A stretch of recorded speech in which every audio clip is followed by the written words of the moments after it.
Hey guys, it's APGAINS here, and today we're going to be unlocking and gearing up and testing the Rebel Y-Wing. So I will be testing this at the mid-game level, which means I will not be going against any negotiators or malevolences. But for all of you players who maybe bought the hyperdrive or are free to play and are around the mid-game area, we will be doing some testing and see how effective it is at countering Houndstooth. Let's jump into it.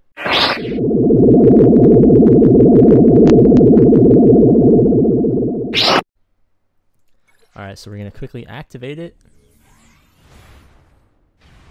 What a beauty. Alright, this is going to be 4-star testing.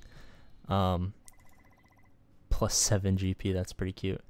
Alright, so we're going to enhance this all the way up to 85.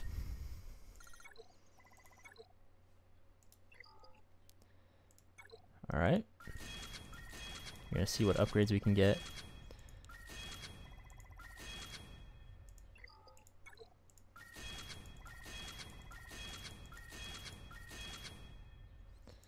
And we'll save off on that just to see what else there is.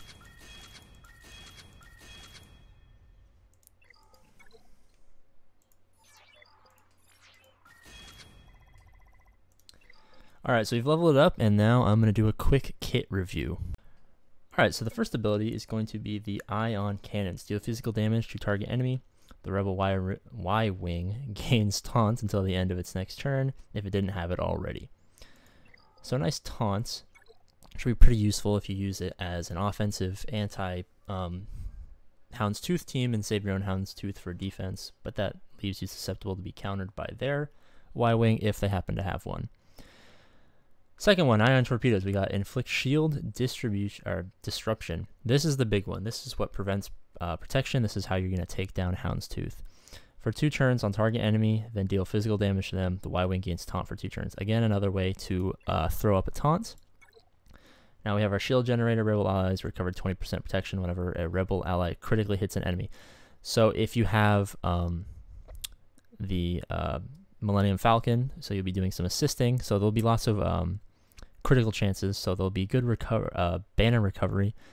Plus the second ability on Akbar's ship that allows you to gain health and protection back. This should be a good way to recover some health and some protection to get higher banners in GAC, so that's pretty effective. And over here we have just critical chance, and rebel allies will eventually gain this critical chance for each rebel ally. So you got to get to 5 stars for this, but rebel allies gain 3% critical chance for each rebel ally until the Y-Wing is defeated. So it gives critical chance. Critical chance gives protection, and it can get rid of protection up, or protection in general with its protection down, I think it's called. Debuff the protection disruption. So all in all, this is a pretty effective ship. Probably it's going to be a lot better 7 stars once you get it all maxed out and stuff, but for our purposes, without going against super OP highly relict ships with relic crew power, of course, this should be up there with Houndstooth as the best ship in the game. Hopefully this will counter Houndstooth metas. So if you have an opponent, let's say you're a mid-game player, you have an opponent who's got like a super high-level Bosk and a maxed out Houndstooth, and you're thinking, well, my ships aren't that amazing, how can I get around it? This might be your answer. Alright, quick note ahead, I'm going to go into some testing with the new Rebel Y-Wing. I'm going to be going against teams whose fleet GP is going to be about 50 to 80k higher than my own, so we're definitely going to be punching up. So keep that into consideration when you're looking at how the ships maybe perform, overperform, underperform. We're going against about an 50 to 80 GP, 50 to 80,000 GP higher in our opponents. Alright, we're hopping into a quick little battle. Now this is going to be a common team you're going to see in your fleet arena or in your grand arena. If you're at the mid game, lots of people love to rush Geos. That means you're going to get Geonosian / Separatist fleets on defense.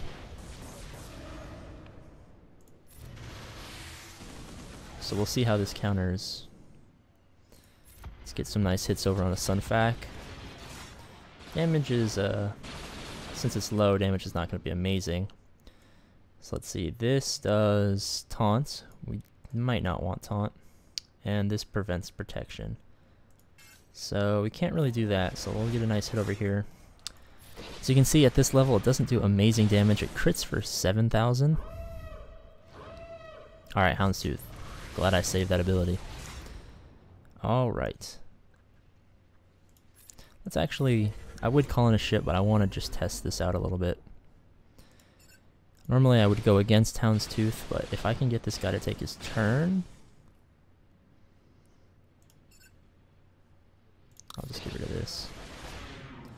Alright, a critical. We got some more protection. Will he survive long enough? No, he's not going to survive long enough. So survivability of this unit is not amazing. It's only 4 stars, so we'll do another test run.